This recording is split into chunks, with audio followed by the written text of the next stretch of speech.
That sounds fun. That sounds fun. Check 1, 2 on the microphone. NEF down in your car to your home. Every week it's something new. A deep talk or an interview. She'll make you laugh, she'll make you cry. When it's dark out, she's a light. When you're down, get you feeling right. Oh man, that sounds fun. Hi, friends. Welcome to another episode of That Sounds Fun. I'm your host, Annie F. Downs. I'm so happy to be here with you today. Before we dive into today's conversation, I want to tell you about one of our incredible sponsors, AG1 by Athletic Greens. One of my favorite ways to cover my nutritional basis for the day at the very start of the day is to drink AG1. I know it's helping me kick off the day with essential brain, gut, and immune health support, and it has a ton of vitamins, probiotics, and nutrients from whole foods. I just mix 1 scoop of AG1 in really cold water once a day. It makes me feel so much more energized and ready for the day. It's just a really simple way for me to get all my vitamins and nutrients without having to take a bunch of supplements. Plus, if I'm running short on time in the morning or if I'm traveling, I just grab a travel pack and take it with me so I don't have to skip my AG1 routine. If there's one product I had to recommend to elevate your health, it's AG1. And that's why I've partnered with them for so long. We're so grateful. So if you want to take ownership over your health, start with AG1. Try AG1 and get a free 1-year supply of vitamin D3 plus K2 and 5 free AG1 travel packs with your first purchase exclusively at drinkag1.com/soundsfun. That's drinkag1.com/soundsfun. Y'all check it out. Today on the show, I'm so thankful to get to have my friend Laney Rene. Laney is a wife, a mom, a worship artist, author, and speaker, a former backup dancer. That's how I met her. Today, we're talking about what Laney calls the single most important question a woman has to ask herself. Who am I? Oh, it's beautiful, y'all. Laney tackles this in her new book called Daughter, Becoming Who You Already Are. It comes out tomorrow. I've gotten to read it. It is good. It is really good. Put it in some Easter baskets.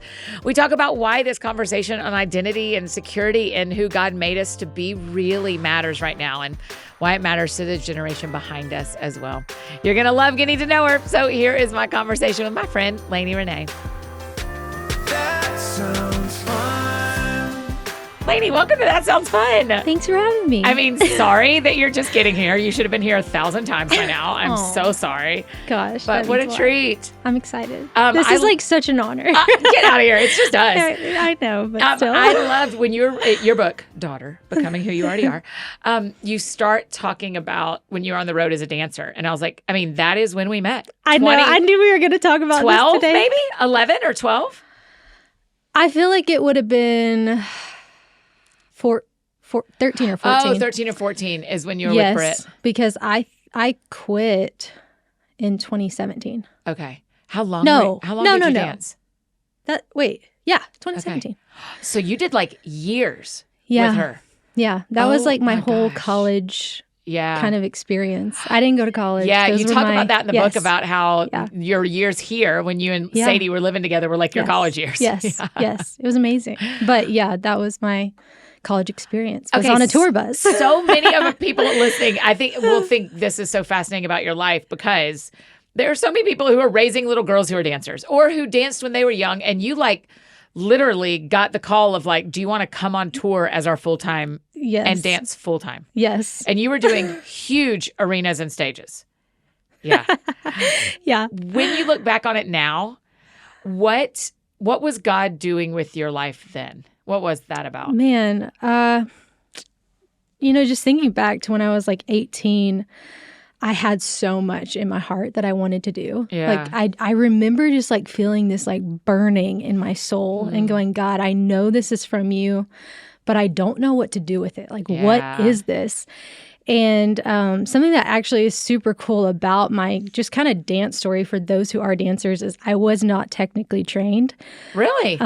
No. You're just like a good dancer? No, but it's not my skill. Like it was one of the coolest things in my life, honestly, to look back and go, God, that was so you doing that and qualifying me for something that I was honestly so unqualified for. Okay, how did it happen? So I grew up like singing and dancing, and like I was in this ministry where we would go to nursing homes and perform and just share through your church? Yes. No, it was a separate organization. Okay. But we would just share the love of Jesus with people. And I grew to love that. And so when I was 18, I went to a Britt Nicole concert, and I remember just standing in the crowd and going, God, I want to do something like that. Wow. Didn't have to be like necessarily even dancing. Like I love to dance. It was a passion of mine, but I just saw the way she ministered to people and heard their stories. And I went, I want to do something like that. Like that's the burning in my soul that I feel. And there's so many details, and all like some of it here and there, but I was dating a guy who auditioned for, she put out a tweet and basically said like, I'm looking for dancers for my tour. And he auditioned, my boyfriend did. And I thought, I'm not good enough. I won't even audition. I won't even try. Oh, wow. And so he started touring with her first. Oh, wow. And that's when I was like, oh, I really... that's when I saw her, found out about her, and went, God, I want to do something like that. But I didn't have the training or anything. I love to dance, but I didn't have the training. Yeah. And I started just learning her choreography and felt like God had put that on my heart. Started watching all her YouTube videos, learning her like show. And she had another dancer that couldn't make it to a show one time. And she knew that I danced. And she just literally went out on a limb and asked me to fill in for this other girl. And just knew you through your boyfriend. Literally, yes. But I knew it all. Like I was the only one who knew the show. It was so last minute. But it was one of those things where it was like God had put that in me, like faith that he was going to do something. Even if I never actually performed the show, it did something so good in my relationship with him that just to like pursue something, go for it. And even if it doesn't look like what I thought, he was going to do something good with it.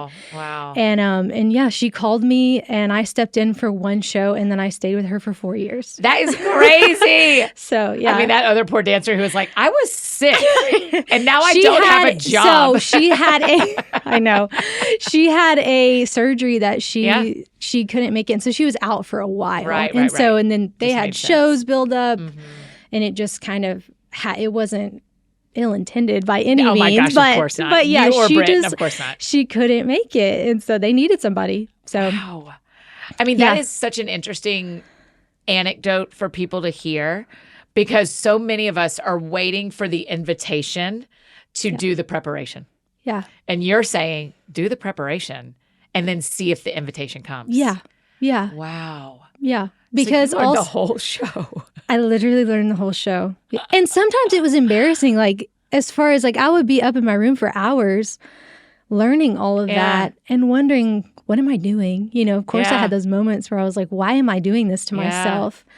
But I believed God. I mean, it's very and like even saying Noah. That sounds funny. I'm like, why did I do that? Did I really have that kind of faith? But like, it was just...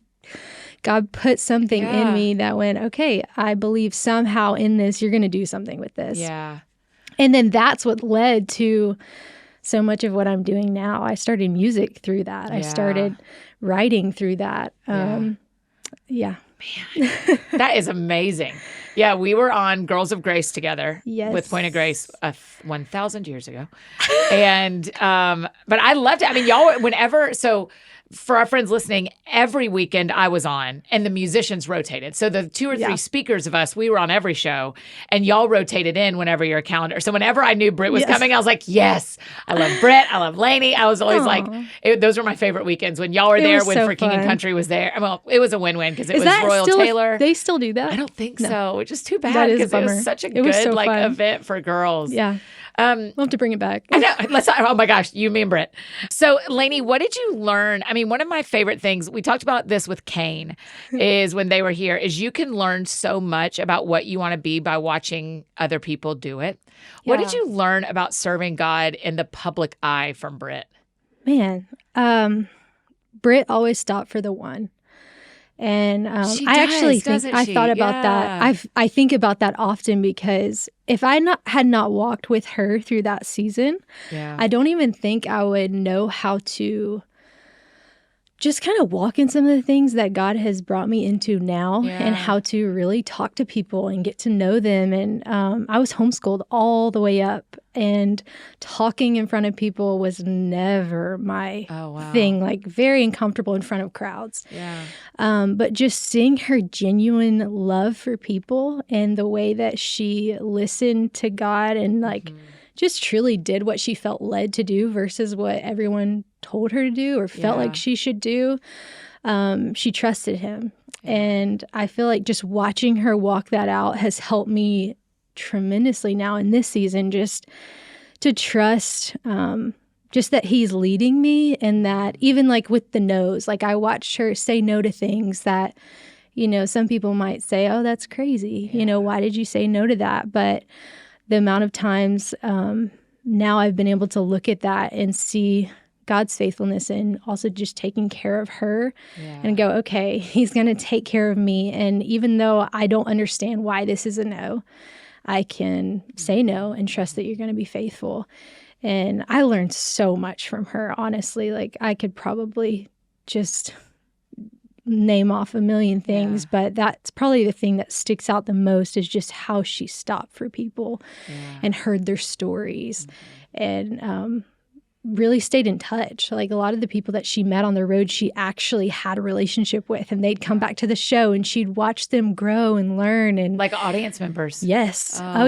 They'd come back before the show and we'd talk to them, and that's how I fell in love with that. Like genuine, like I grew up in an amazing home, Christian home. I have generations of faith on all sides of me, but just seeing that like put to action with people that she didn't even know was so valuable for my life. She's amazing. She's amazing. I love seeing her re-enter the public space. I need to call her and have her come on because she hasn't come on the show yet. But I just love. She's awesome. She's pretty public that her life changed a lot and she needed a break from the public eye for a minute. But man, because of all those things you just said, the way she sees people and the way her singing voice. Flat out is I want it back in the public eye and in the public ear. And I would say too, she would stop the whole show. Like she would literally stop the show and have a worship moment or like minister to somebody. And we'd be back there skating and dancing, doing everything. And it'd be like, where's Britt? You know, and she is right there.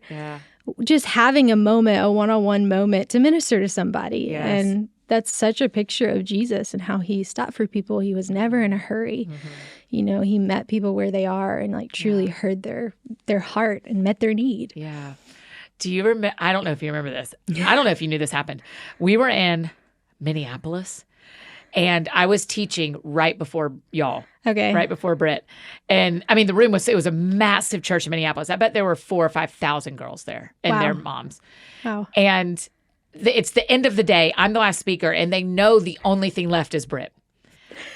Sis, when I tell you, I am teaching, and girls are crawling down the aisle to the front so that they can be there. Yes. The producer, awesome. Jason, has to come out on stage while I'm teaching and send them all back to their seats. You know what? I think I remember that. Yes. Brutal. It was so good. But those shows were the most fun for us because it was like the crowd was so hype. So hype. They were so hype. I mean, I was dying laughing. I was like, what is that? I am like teaching the Bible and there are teenagers crawling down the aisle. Not for me, for Britt, because they have a belief system that Britt, Nicole, and you guys are coming next. Doesn't it make you just want to turn around and walk away? Oh, for sure. I want to be like, let's just stop. Like, if Britt's ready, she can bring have her them. out. Yeah.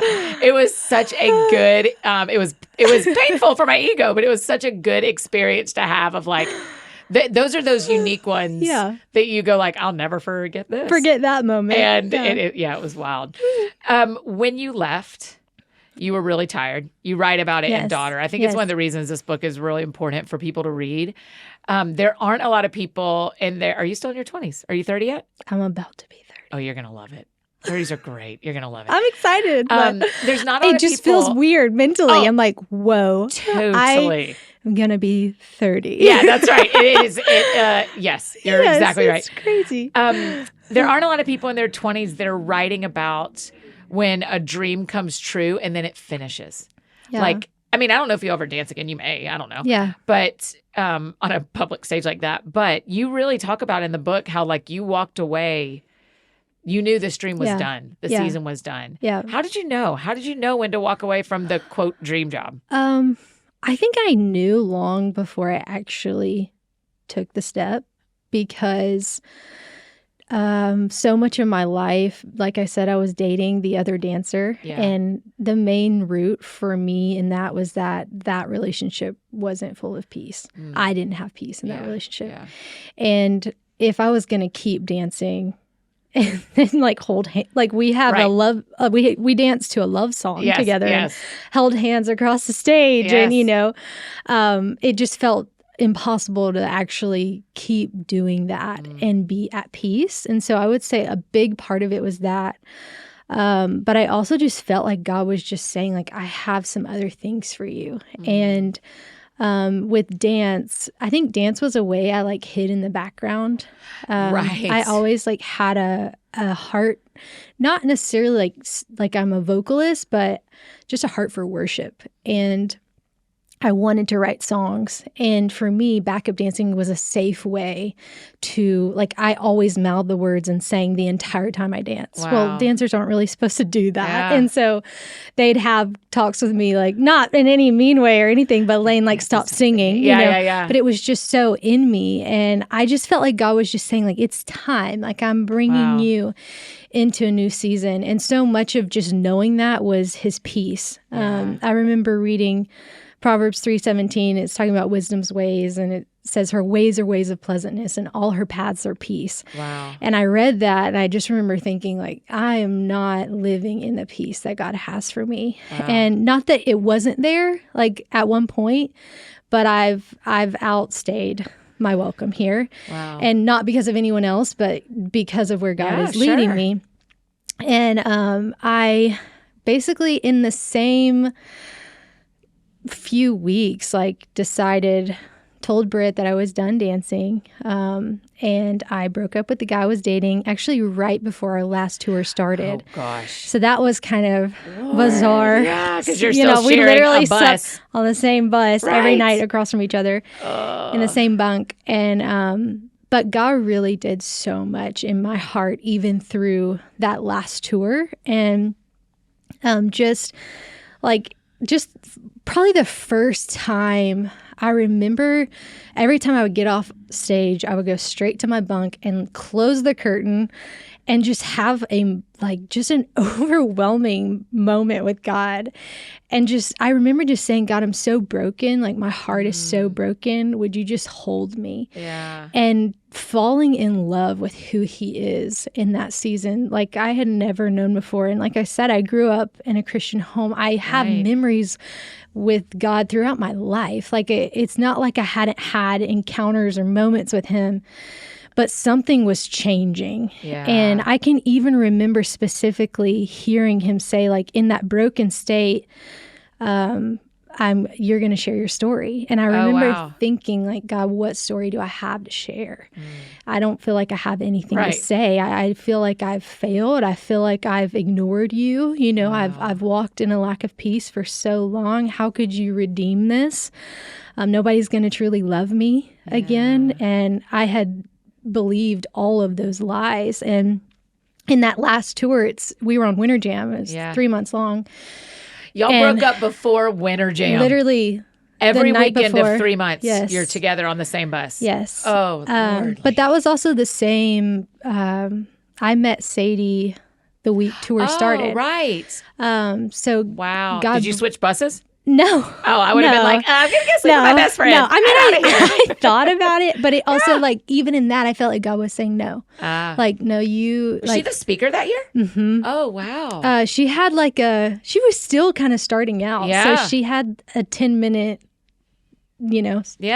set whenever they were changing. Well, I mean, good on them. Sets. I really love Winter Jam. I have not seen them have a lot of women speak. Wow. And so I am so excited that Sadie did that. That's awesome. Yeah, she's done it a couple times. Yeah. Oh, I love it. But yeah, God was we met in that first week, and she had just broken up with a guy from like a long relationship, and we both just sat on the floor and cried and like told our whole story in one moment. In like Wichita we're or like, somewhere. Okay, we're best friends. And because the tour was so long, like you're either gonna be friends or you're not gonna be friends. Like you're gonna see each other every day. Right. And so many people fall in love on that tour because you're just like in summer camp for 3 months. Yeah.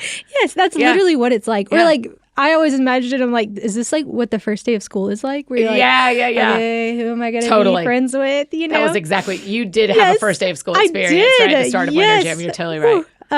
But we made it, and gosh, she's just been an incredible friend. And we walked that season together. We were both really coming out of a lot of brokenness, and instead of for the first time, I remember just going, man, like we didn't just. I think in friendships, a lot of times you comfort each other in the way of like, I'm here too.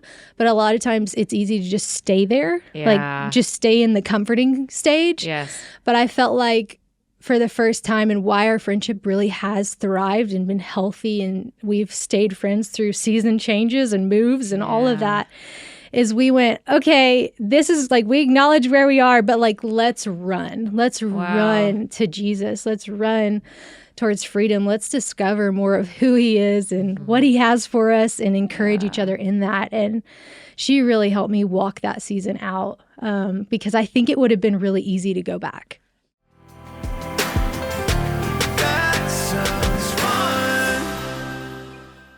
Hey friends, just interrupting this conversation real quick to share about one of our amazing partners, Happy Viking. Now listen, I've always respected Venus Williams. I've never been dying to be her friend until I started drinking Happy Viking every morning of my life. It's so good.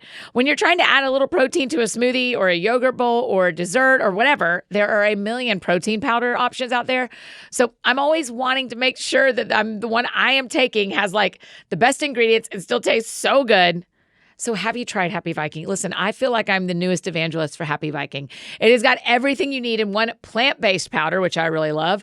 Protein, vitamins, minerals, probiotics, prebiotics, fiber, electrolytes, and more. And only 2 grams of sugar. Plus 93% of customers, including your girl AFD, says Happy Viking is the best tasting plant protein powder they have ever had. Okay, so the flavors. The flavors of Happy Viking include triple chocolate, which was what I had this morning. It was awesome. Vanilla bean, strawberry smoothie, green colada, iced coffee, and cookies and cream. Y'all, that one is so good too. I actually switched to triple chocolate because my cookies and cream is running low and I didn't want to run out yet. I mean, just mix it with some peanut butter and banana and almond milk, and it's like your own little healthy milkshake. Here's the whole truth. It is better than a Frosty. It's better than a Frosty. When Venus Williams was diagnosed with a career-ending autoimmune disease in 2011, she created Happy Viking protein and superfoods powder to transform her health, and then went on to have the longest career in tennis history, y'all. Happy Viking protein and superfoods powder, made by tennis champion Venus Williams, who I'm dying to be friends with now. If you know her, please connect us. It is hands down the best tasting plant protein powder out there. Visit drinkhappyviking.com and use the code TSF for 20% off your first purchase. That's 20% off at drinkhappyviking.com with the code TSF. I cannot wait to hear what you think about it. Okay, now back to our conversation with Laney.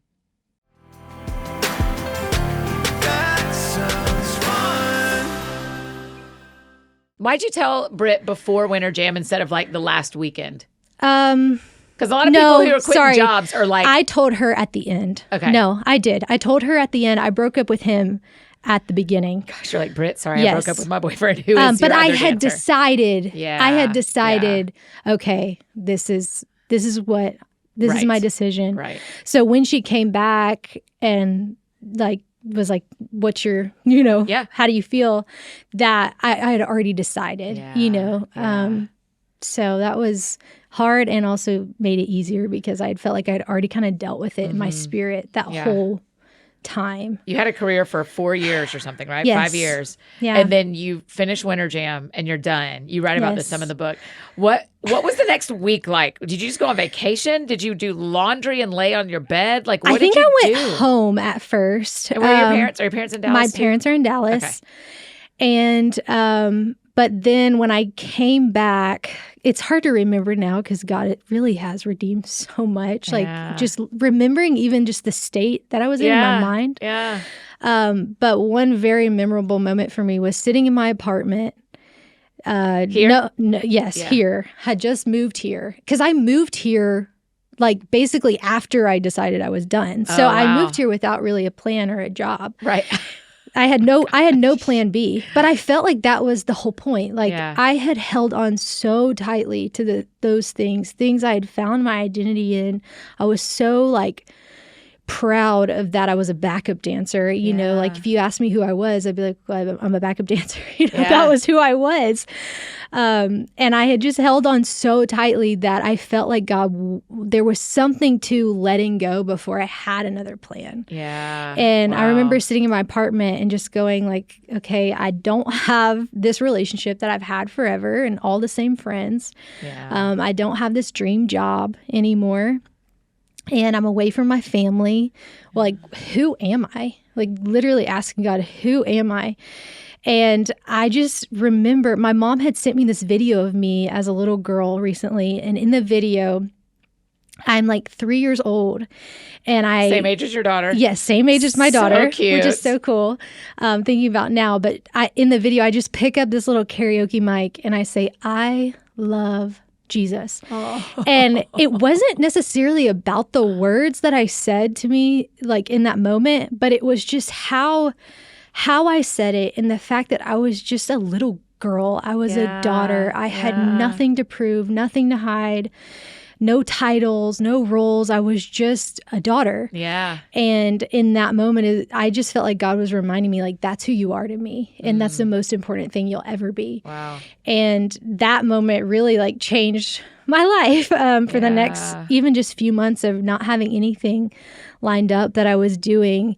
I just began to like let him show me who he is and who I was to him again. Wow.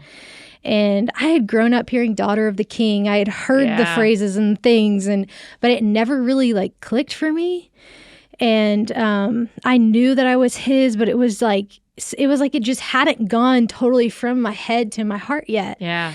And in that season when I didn't have anything like going for me, it was like, oh, okay. Like suddenly this actually like makes sense. Like you don't care if I have, you know, all my successes or, you know, if I perform really well. Like, and I even see that even more with my daughter is I just love her. Like, I don't care.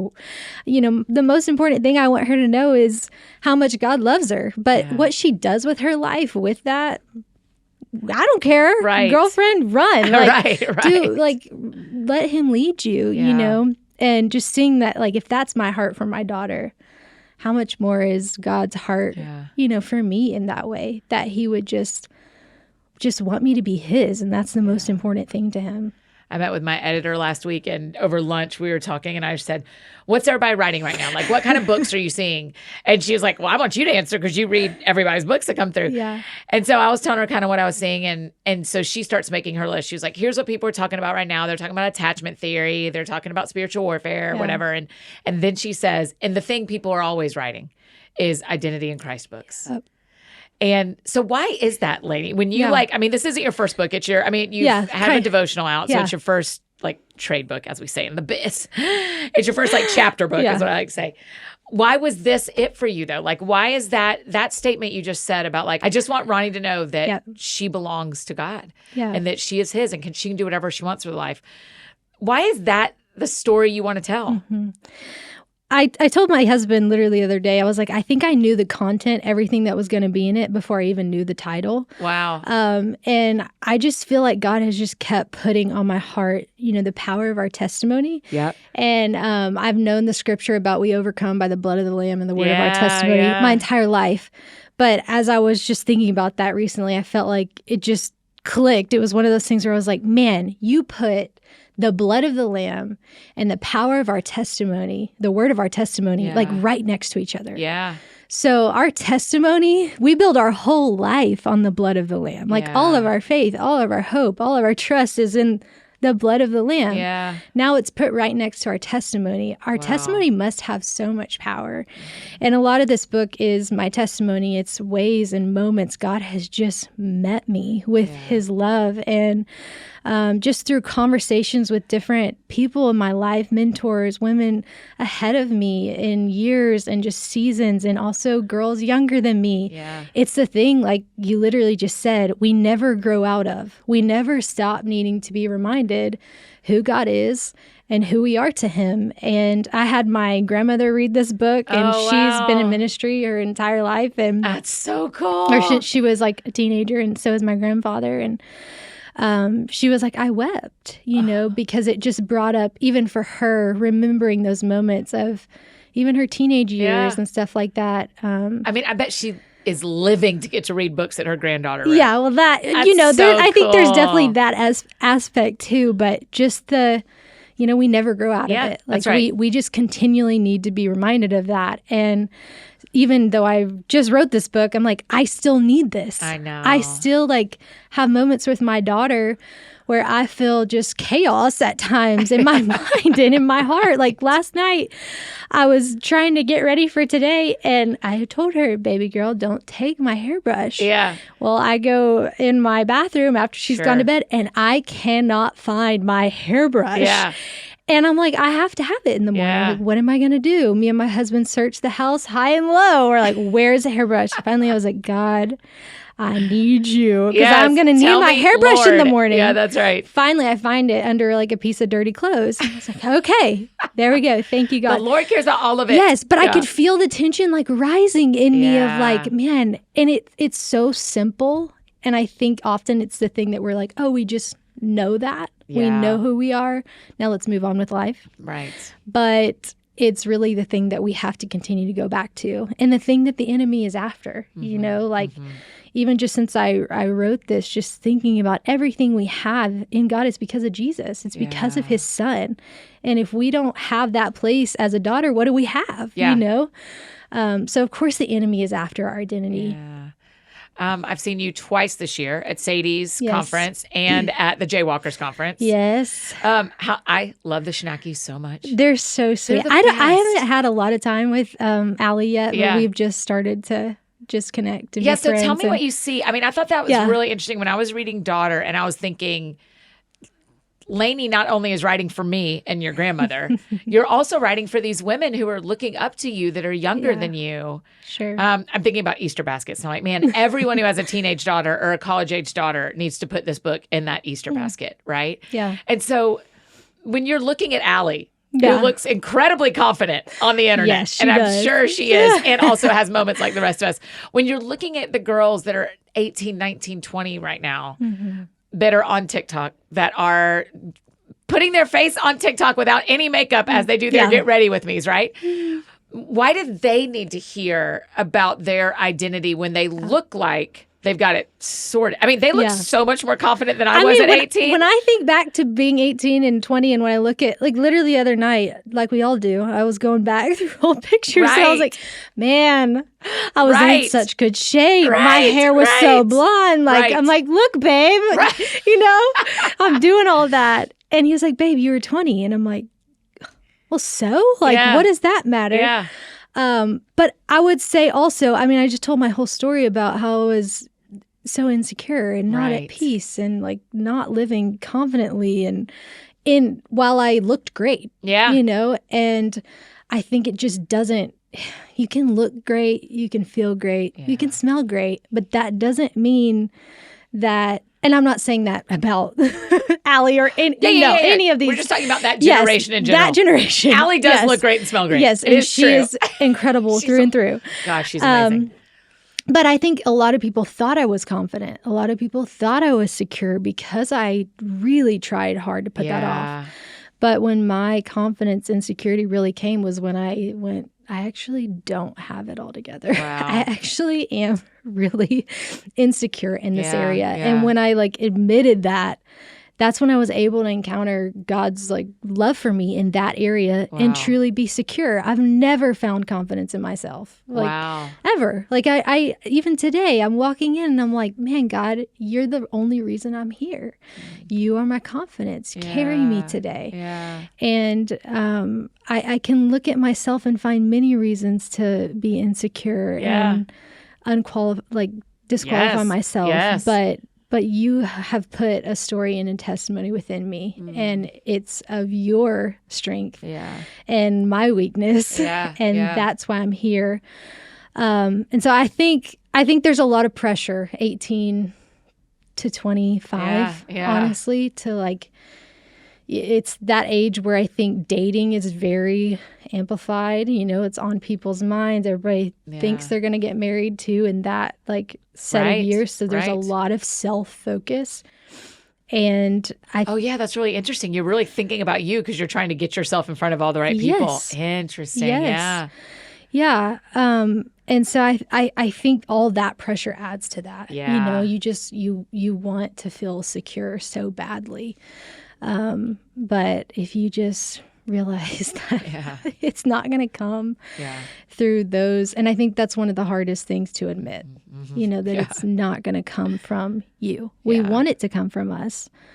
But I've never met a person who, you know, was truly confident, truly satisfied, truly fulfilled, that it wasn't coming from Jesus. Right. You know, it's almost like you can feel, even walking through so much insecurity, I think it's almost like I can see it now when somebody's in that state and feel it. And I'm like, I just want to hug you. I just want to take that burden off of you, you know, that you are already loved, that you are already accepted by him. You don't have to do all this. You don't have to. Like, don't wear yourself out. It's exhausting. That's exactly right. I tried, you know? Yeah. I have friends that I sometimes want to say that, and I'm sure people want to say that to me too at times where I want to be like, me too. It doesn't have to be this hard. It's still. It can be so much easier. We like you. We like you just as you are. You don't have to do all this. I know. It doesn't have to be that hard.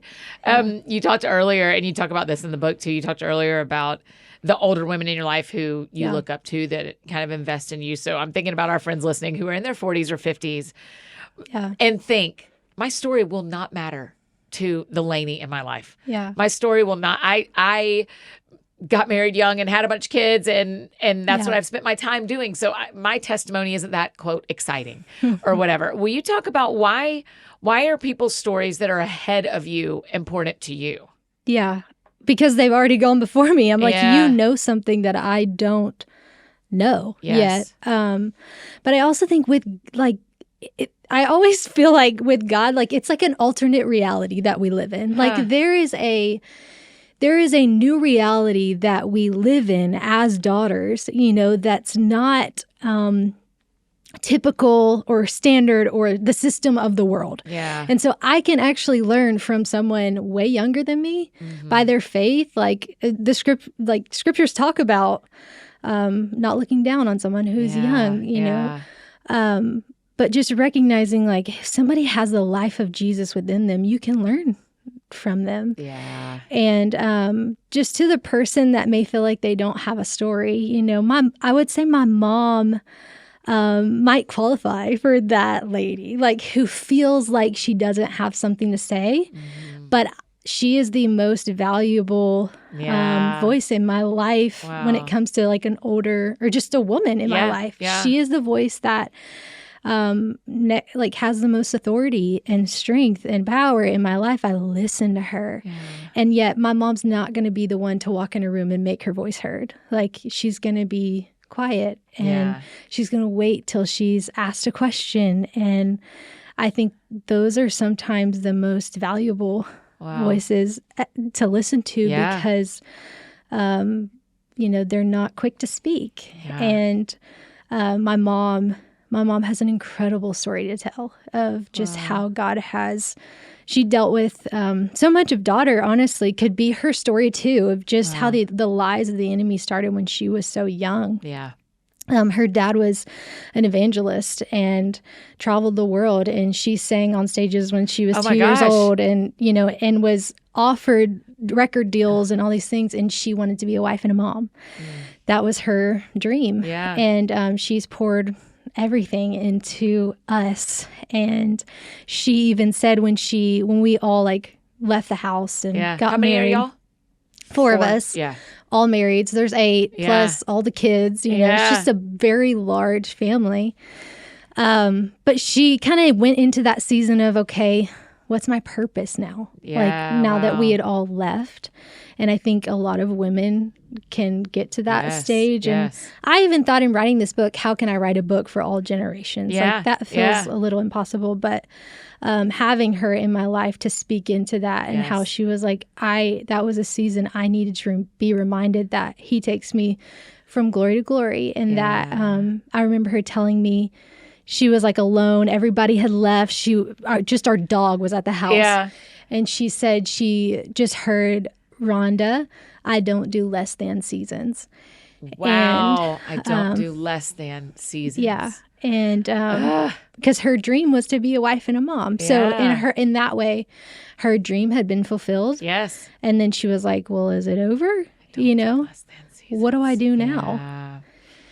Yeah. And now I think she would tell you, being, 8 years on the other side of Yeah. being a grandma, that that's true. He Yeah. keeps his word. He doesn't do less than seasons. And my mom is just incredible. She's confident, she's secure, but she's not loud. Like, Yeah. Yeah. I think we think a lot of times loud is being Yeah, confident, that's but right. my mom is more quiet. And yeah. How many grandkids?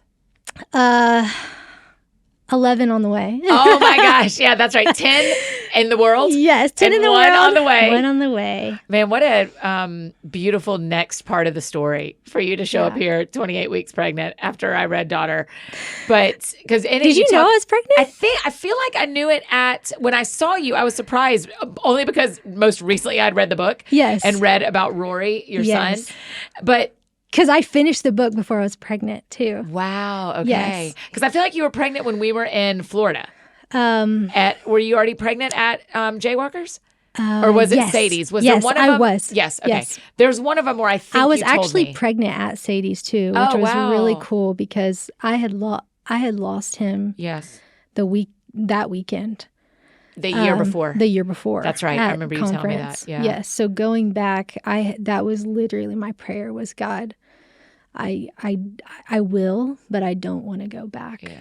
In the same place. And I didn't. We actually found out literally right before Oh my gosh. that I was pregnant. Yes. It was crazy. Did you tell Sadie when you were there Oh, that yeah, weekend? I did. Yeah. Yes. We both just cried. Yeah. Yeah, it was really cool. Talk about how you hold that because you have Ronnie, who's 3, Yes. adorable. You're 28 weeks pregnant, boy or girl, have you said? Girl. A girl. Yes. And in the middle, you're pregnant with Rory and Yes. you lose him at 17 weeks. Yeah. How do you hold all of that? You have a Yeah. son that Yes. the Lord has. Yeah. You will forever be the mom of a daughter and a son and a Yeah. daughter and whoever else comes along. How do you hold the joy of Ronnie? I walked in the door and she's lit up our office. I mean, how do you hold the joy of her, Yeah. the loss of Rory, the excitement of the next one? Yeah. I think I still call it a loss because it relates to people quickly. Yeah. But I will say I don't really feel like we lost Rory. Okay. And that is what God has done, I think, just in Wow. our family and in my heart through walking through that. I say all the time, I enjoy my daughter every single day. I Yeah. get to experience her. I get to have lunch with her. I see her personality. I'm seeing Yeah. her grow. And I don't experience Rory in that same way. Yeah. But I do feel like because of Jesus, because of the hope of heaven, like Yeah. I really do get to experience him every day, just in Wow. a different way. Wow. And just really like God really did so much through that season of just having him and just walking through deep heartache through that, but also just experiencing the depth of God's love and tangible presence in a way that I had never had before. Yeah. And I was actually listening to Bill Johnson. I love Bill Johnson. Me and my husband both do. And he was talking about pain. And he just basically said, like, pain is something that we won't get to experience in heaven. It's a side of God. It's something that we get to experience with God on earth that we won't experience in heaven. And I really feel that, like that longing I have to meet my son is so deep, but it's brought just a closeness between me and God that I didn't have before. And just a level of hope, like getting to share that with people and what God has done in our family, the reality of heaven that we now live with, that part of me is there. Yeah, you know, like part of me is in heaven and I'll get to see him again, you know? But I get to talk about him. You know, I just did Sadie's podcast the other day and like, I was like, ask me all the questions about him because I love talking about him because what the enemy truly meant for harm, the death that we experience on this earth, God has brought more life out of. And I would choose it. I would choose to carry him all over again, like with the same outcome, you know, just to be his mom, just to experience the life, you know. Were you afraid when you were getting pregnant again? Yeah. Yeah. I still have moments of fear. Yeah. I literally had a moment in my car the other night where I was like, God, my life is yours. Yeah. I've decided that a long time ago. Like it's not up for debate. It's not an option. I choose to trust you, but I'm scared. Yeah. And she just kicked. Yeah. She's like, I'm good, Mom. I'm good. That has been the coolest thing. I will have moments of fear. Yeah. And just like say, God, I need to feel her. And like literally like 5 seconds later, she'll just kick me like the biggest kick. I'm like, okay, I see you, girl. Thank you. You already hear the Holy Spirit. That's awesome. That's right. Mom, that's right. What is it? My goal is done. I've accomplished as a mom. That's exactly right. That's exactly right. You get it. I think you've experienced this too in breakups where you go, I don't know if I'm brave enough to do this again. Yeah. And people who have lost children, I don't know if I'm brave enough to do this again. Yeah. So, I mean, anytime you face any kind of loss, the like, am I willing to try again is to me one of the like bravest tries. I agree. Yeah. It's almost like re-entering the room. It's like, okay, I have to believe you again. Yeah. And I very much feel like I'm back in that zone again, you know? And you think walking through that with Rory, I was like, okay, my faith is so strong. Yeah. I'm good. Now I feel like I'm like, okay, I'm actually back here again. And I have to truly trust you over again. Yeah.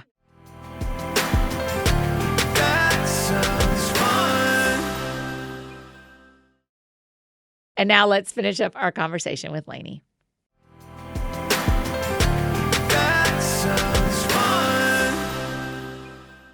I think you know this. My sister and her husband had a baby that lived for 2 months and then passed away 2 summers ago, summer of 22. Wow. And yesterday, a friend of mine called me kind of in a panic. One of their kids was sick, needed me to come sit with the baby.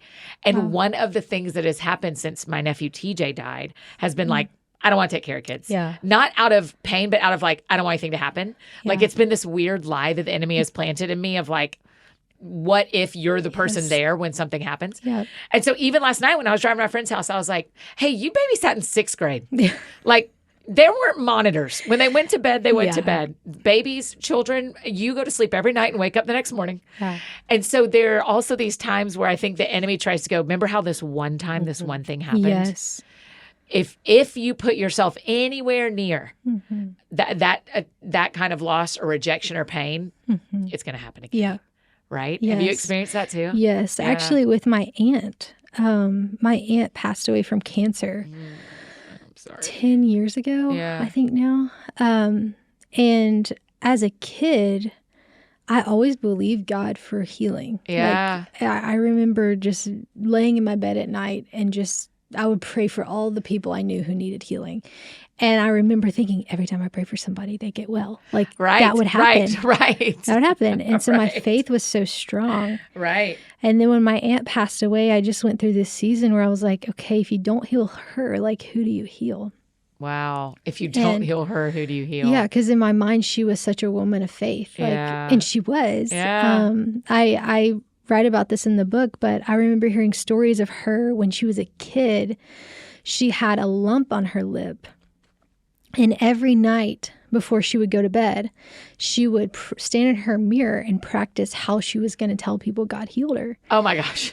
And That's cool. I love that. Like I love that too. It's impacted my faith journey so much. Like I practice that. I'm like, how am I going to tell before this happens? How am I going to tell people what you did? Yeah. Wow. And so when she passed away, it was like, okay, like what now? Like, do I believe you for healing? Wow. And I really went through a few years where I never prayed for healing. And one of the early things that happened with Britt, she had a friend on the road with her, and she came up to me and said, Laney, I really feel to tell you there's healing in your hands. Oh my gosh. And I just wept, of course, because I felt like God was like just bringing that back to you, like you can believe me for that. And that is who I am. Yes. And I think, a lot of times when we go through something that we can't explain about God, like something in this world that's broken, we think he did it, or that we put it on him. Right. And I think even just walking through this with Rory, like I don't put that on God. Yeah. We live in a broken world. I can't explain it, but I know that he says that his plans for me are good and to prosper me. And actually, this is in the book, but I talk about in Jeremiah 29:11. Oh my gosh, you like break it down. It's so good. I've known that my whole life, but I hadn't known that depth of it. And in one of those moments where I was just like, God, how are you going to make this good? I read Jeremiah 29:11, the original Hebrew and all of that, and just started like just really diving into it.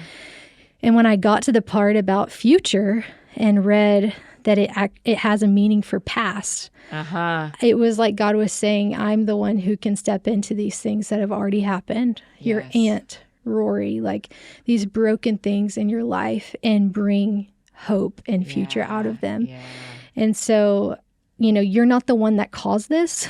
Like I can't put that on you. Like, and if you did, I just don't see it right. Right. Like if this was like your plan, your will for me, if that makes sense, then I'm just not seeing it right yet. Like I'm not seeing how it's good because you're good. Yes. So, and that's a promise. And your plans for me are good, and they're for future and hope. Like,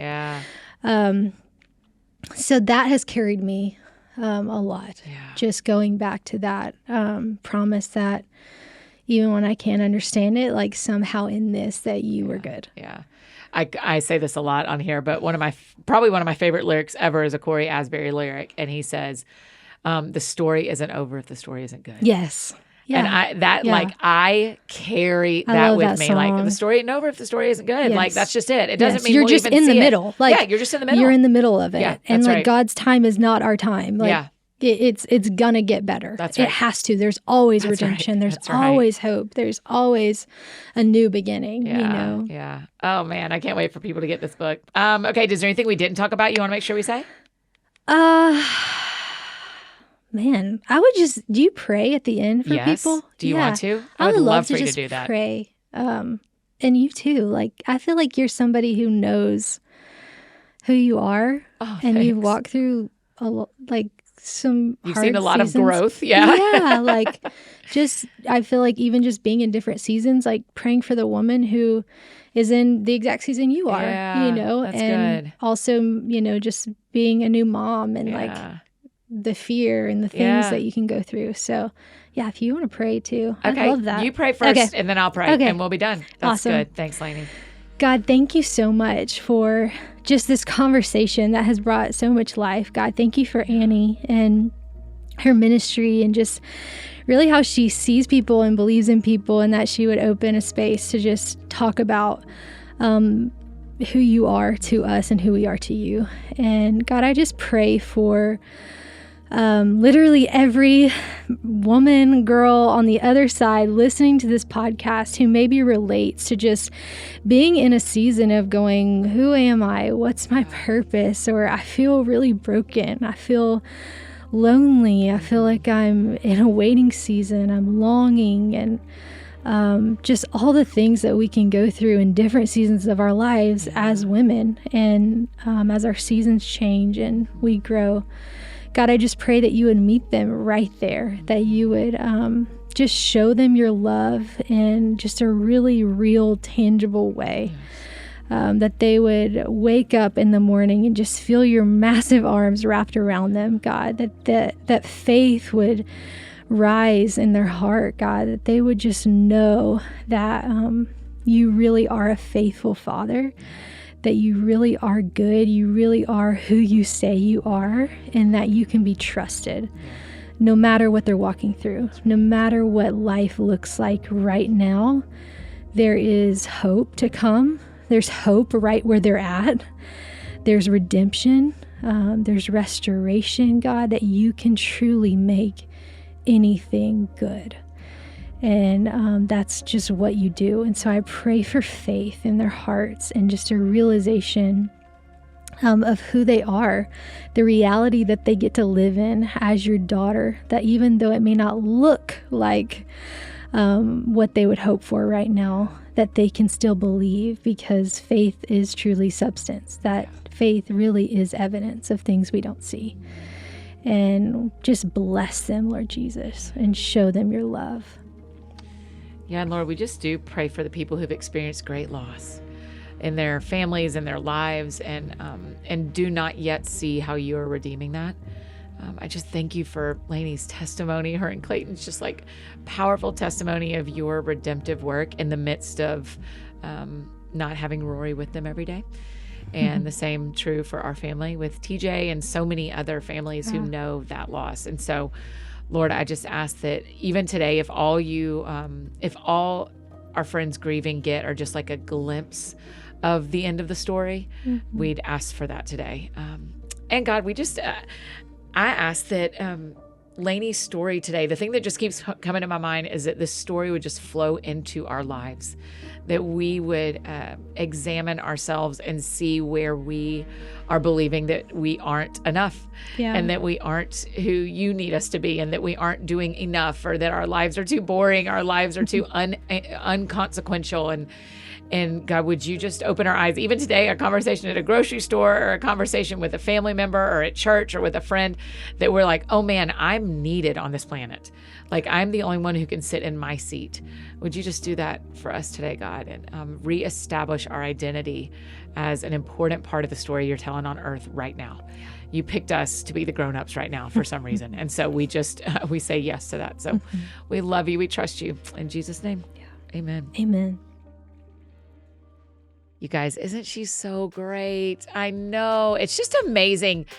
One of the reasons I'm thankful I've been in this job as long as I've been in this job now is I've gotten to grow up with people. And Laney and I grew up together. We were a decade apart, but we grew up together. And I am just so thankful for her, for the work she's doing. I'm telling you, this book is the one you want in the hands of the young women in your life, of the women who are growing up, who have grown up and are still figuring some stuff out. It's called Daughter. So make sure you go and get a copy today. Again, put it in some Easter baskets, give it at graduation. It's a beautiful gift. If you have any questions from this episode, drop them in the Q&A box if you're listening on Spotify, or send them to us on Instagram at That Sounds Fun Podcast. We'll try to answer them there. If you need anything else from me, you know I'm embarrassingly easy to find. Annie F. Downs on Instagram, Twitter, Facebook, all the places you may need me. That is how you can find me. I think that's it for me today, friends. Go out or stay home. Do something that sounds fun to you. Please do something that sounds fun to you, and I will do the same. Today, what sounds fun to me? I would love, as you can see, I'm sitting in Nashville. By the time you're hearing this, I'm sitting in New York, and I'm going to have a bagel today. I love the bagels in New York. So y'all have a great week. We'll see you back here on Thursday with my friend and a pastor you know and love, Nick Conley. We'll see y'all Thursday. That sounds fun. That sounds fun. Oh.